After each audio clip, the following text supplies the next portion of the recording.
Besoin d'un nouveau pare-brise ? WeGlass à Saint-Dizier vous propose un service de qualité et vous offre la franchise ou 150 € et le plein de carburant. De nombreux jeux concours sont également prévus. N'attendez plus, et tout ça sans surfacturation aux assurances. Déployé par le gouvernement depuis le 3 septembre 2020, France Relance soutient les forces vives du territoire face à l'impact de la crise sanitaire et les accompagne pour relever le défi de la transition écologique. Découvrez dès maintenant les structures accompagnées en Haute-Marne ainsi que leurs projets sur les réseaux sociaux et le site internet de la préfecture à travers de courtes capsules vidéo. Le dispositif national Un jeune, une solution porte ses fruits dans la Meuse. 2 armes de la Seconde Guerre mondiale ont été remises au mémorial Charles de Gaulle. Sapin naturel ou artificiel, faisons le point sur les villes du Triangle.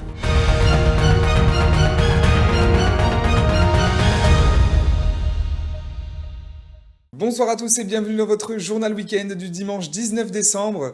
À l'occasion d'une rencontre avec la préfète de la Meuse, Pascale Trimbach, 5 jeunes ayant bénéficié du plan Un jeune, une solution ont témoigné ce mercredi de leur expérience.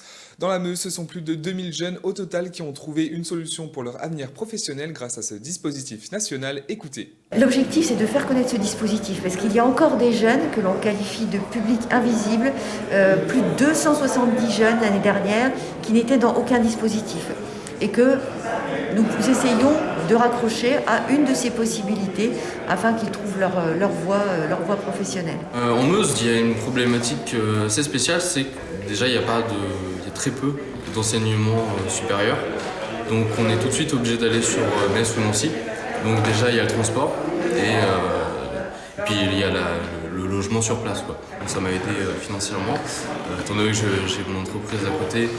Et voilà, ça me permettait d'avoir des revenus qui étaient réguliers, disons. Et surtout, ça m'a apporté beaucoup de contacts dans la région. Et merci à Anne-France Marchand pour les images.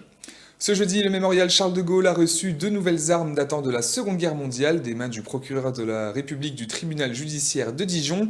Précédemment scellés d'une procédure pénale, un Sten et un MP40 viendront donc enrichir les collections du mémorial Charles de Gaulle et ainsi préserver ces éléments historiques. Un reportage de Thibaut Combe.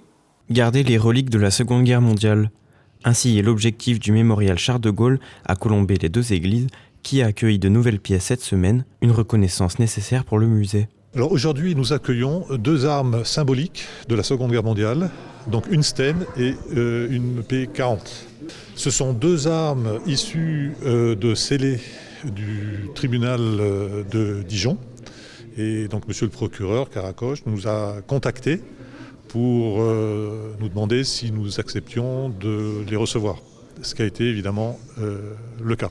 Alors que les 2 armes ont été livrées, elles ont été mises sous vitrine afin de les protéger, une manière aussi de garder un souvenir de l'époque, des armes qui viennent de saisie et qui n'ont jamais servi dans de situations particulières. Ce sont des objets qui ont été des scellés judiciaires, c'est-à-dire qu'ils ont été saisis dans des procédures.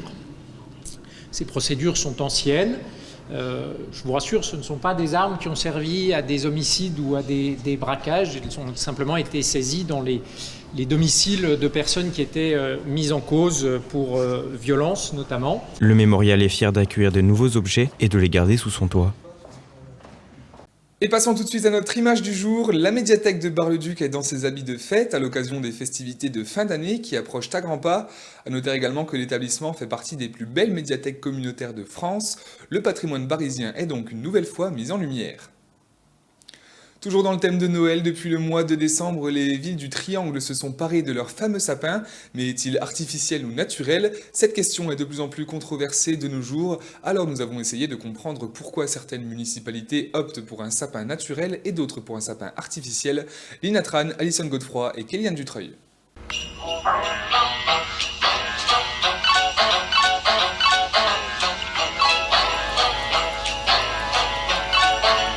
Depuis le 4 décembre, la ville de Saint-Dizier se prépare à fêter Noël.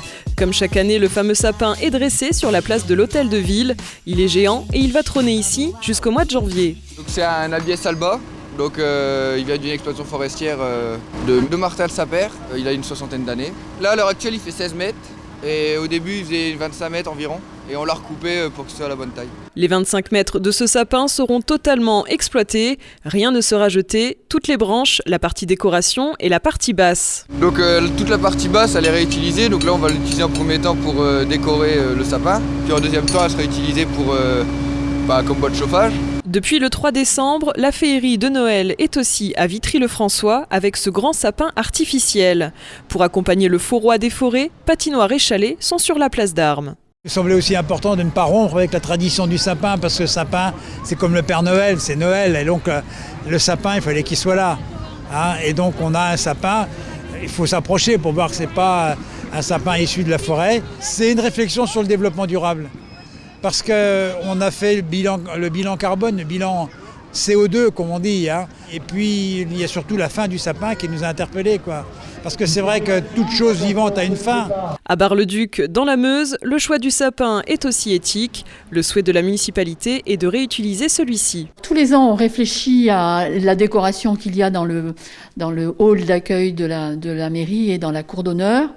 Et cette année, on est parti sur une idée de réemploi et de matériaux réutilisables, puisque ces lattes de bois qui composent le sapin peuvent être organisées comme on veut. Au final, qu'il soit artificiel, naturel ou en bois, le sapin sera toujours le roi, non plus des forêts, mais de Noël.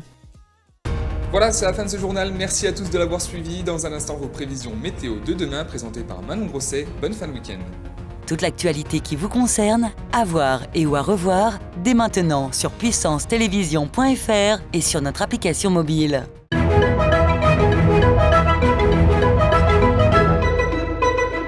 Bonsoir à tous. Demain matin, des éclaircies seront présentes sur l'ensemble du triangle.